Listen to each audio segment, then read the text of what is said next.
This is Unit 9 of my Entrepreneurship semester series, and in this unit, we are wrapping things up with the reality of entrepreneurship and startup paths. Career startup paths and mindset is what we'll be covering. The objective is that students will explore the realities of entrepreneurship, including challenges entrepreneurs face, career paths that are available, and the mindset needed to succeed. The essential question, this is what I'm hoping my students can answer by the end of this unit, is as follows. What does the real journey of an entrepreneur look like, and how can entrepreneurial thinking apply to any career? I have my students open by thinking about a world without any of these modern conveniences, smartphones, electricity, airplanes, or the internet. And I have them think, pair, share. What problems did these inventions solve for society? So they think quietly, pair up with their table partners, and then share out a few of them upon completion of that. I have them do this because it's an anticipatory set in preparation for a quick activity where they will think like an inventor. I have them take on the role of an inventor before the invention actually existed. So picture any of those modern amenities that we just discussed and pretend they do not exist in today's time. I give them 5 minutes to choose the invention. I check it off on a list to make sure I don't have 10 people doing the same thing. And then role play, pitch it to the class as if it's never been invented. For example, imagine a world where we don't have to live in the dark. Even though it's nighttime, I can still illuminate the room by providing what I call electricity. And then they go into what it is, what the value is, and ultimately how that can help people with their day to day life. I provide them with the instruction that they need to give a 30-second pitch that persuades people to acknowledge that this invention is revolutionary, and they need to be able to answer one question from an audience member. For example, if there's light at night, how will we sleep? Right? And so then it gets them thinking, all right, well, what were the questions that happened when these inventions first came about? From that activity, we move into what is entrepreneurship really? So basic misconceptions are that people think that entrepreneurs just simply start up a company. They become their own boss and they build the next big startup, and that's that. But in reality, they are all about solving problems. They create value for other people. They see opportunities that other people miss and take initiative. It's a mindset, it's not just a job title.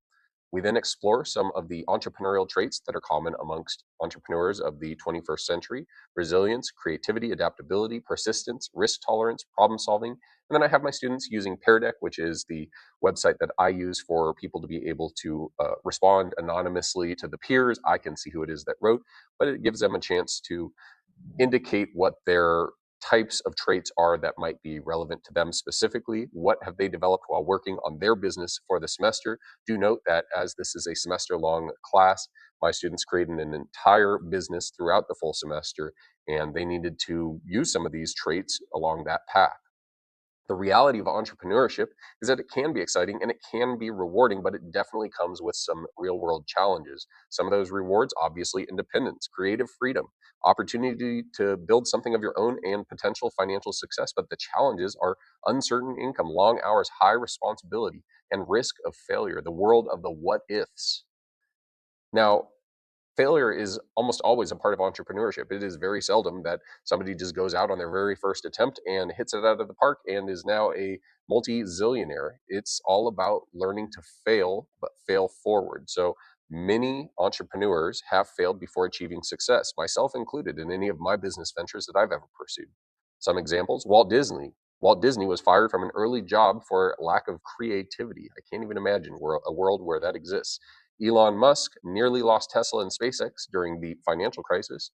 And failure is often part of the path to success for entrepreneurs because they find that as they fail, they learn something from it. They don't just give up, they keep on going. I then have my students think about, well, what would be so challenging about failure in entrepreneurship, or even just taking on the task of becoming an entrepreneur, and spin it into the idea of what mental health challenges do they think that entrepreneurs would face. Think, pair, share.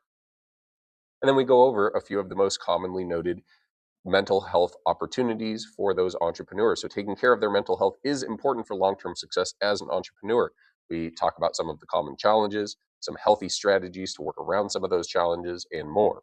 There are different paths. Entrepreneurship doesn't have to just mean starting up a brand new company. There's many ways that people can become entrepreneurs. They could obviously start a new business, which is what my students do in my class. They could buy an existing business off of Biz Buy Sell. run a family business. They could start a franchise. They could freelance or consult. They could also build out a side hustle that's in addition to whatever it is that they are doing for their 9 to 5 or W-2 income. These paths would be something of interest to many, but not all. I asked my students what they would be interested in if they were going to pursue the world of entrepreneurship. I then provide them with a project, and this project is an entrepreneurship timeline. And I assign a decade to students. So this I do operate as an individual assignment.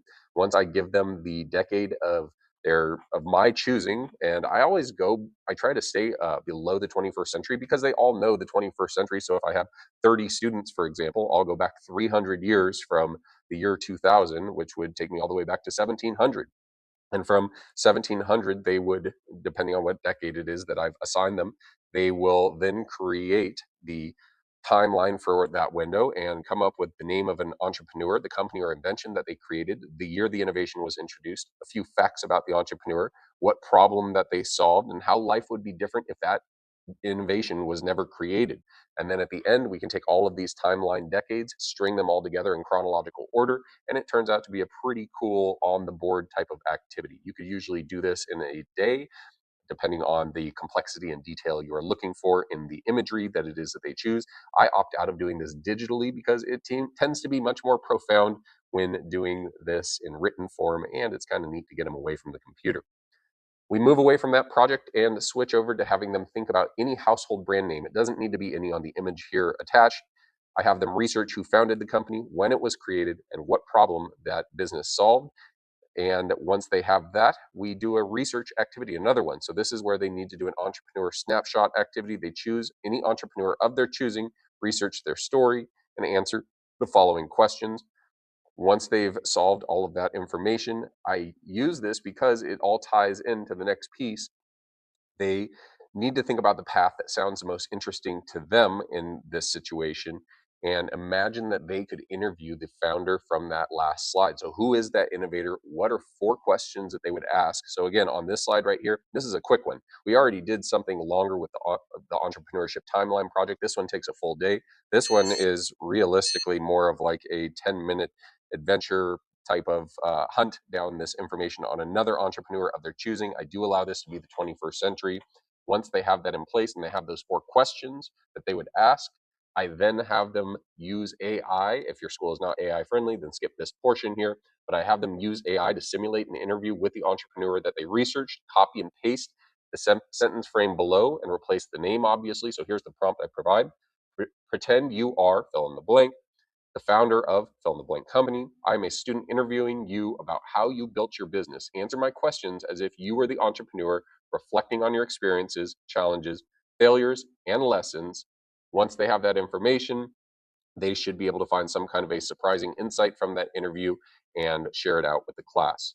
We reiterate that entrepreneurship is a way of thinking. It's not just about starting a company. It's about solving problems, taking initiative, learning from failure, creating value for others, and I have them then reflect on which entrepreneurship trait they think will help them the most in their future career. All of this is accompanied with guided notes as well as a pacing guide to allow teachers to be able to effectively deliver this within their classroom. And I also include a few optional extension activities. I do acknowledge that this is an activity heavy unit. And so if you are interested in that, within the bundle, there is a template that they could use for a history of entrepreneurship essay, as well as the other possibility of doing a one-pager style type of informational on an entrepreneur or entrepreneurs of their choosing, as well as rubrics included. That concludes my presentation on talking about the history of entrepreneurs in this unit, Unit 9. I appreciate you for being out there as a business teacher, teaching what I believe to be the most valuable classes on campus.